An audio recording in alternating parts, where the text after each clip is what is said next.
அண்ணா வணக்கம். வணக்கங்க. நம்ம இப்ப பாத்துட்டு இருக்கிற கிராஸ் பிரீட் டாபர்மேன் கிராஸ் பிரீடுங்க. டாபர்மேன் பிளஸ் எதுல கிராஸ்னா? புளிச்சாரையிலங்க. புளிச்சாரையில கிராஸ் ஆயிருக்கு. நல்ல சூட்டிப்பான குட்டி. நல்ல குட்டி. வந்ததுல இருந்தே சுத்திக்கிட்டே தான் இருக்குது, ஒரு கடையில அடங்கல.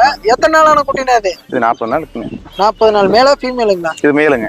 மேல் பப்பி, அதாவது ஆண் நாய். இது 2 ஃபீமேல் இருக்குதுங்க, 6 மேல் இருக்குதுங்க. 6 ஆண் நாய் குட்டி, 2 பெண் நாய் குட்டி இருக்குது. இதே மாதிரி இருக்குங்க. இதே மாதிரி சேம். அச்சல பார்த்த மாதிரி எல்லாம் ஒரே மாதிரி இருக்கு. எல்லாம் ஒரே மாதிரி.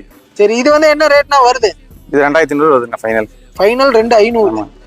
இதுலயே பெண் குட்டி வாங்கணும். பெண் குட்டி வாங்கினா 1500 கொடுக்கலாம். 1500. அப்ப பெண் குட்டி 1500, ஆண் குட்டி 2500. ஆமாங்க. இப்ப ரெண்டுமே ஜோடியா கேட்டாங்கன்னா? ஜோடியா கேட்டாங்க அனுசரிச்சு கொடுத்துடலாங்க. அனுசரிச்சு கொடுக்கலாம். இந்த சொன்ன ரேட்ல இருந்து அனுசரிச்சு கொடுத்துடலாங்க. சரி, ஓகே. இந்த மாதிரி குட்டிகள் என்ன உங்களை கான்டாக்ட் பண்றதுக்கு அப்படி உங்க நம்பர் சொல்லிருங்க. லேப் கிராஸ் இருக்குதுங்க, டாபர்மேன் கிராஸ். நம்மளுக்கு அதே மாதிரி யாராச்சும் கிராஸ் பப்பி போட்டிருந்ததுன்னா நம்ம கான்டாக்ட் பண்ணிக்கலாங்க. கான்டாக்ட் பண்ணி கூட நாங்க நீங்க வாங்கிக்குவீங்க. எடுத்துக்குவோம். சரி, ஓகேண்ணா, ரொம்ப நன்றி. சரி.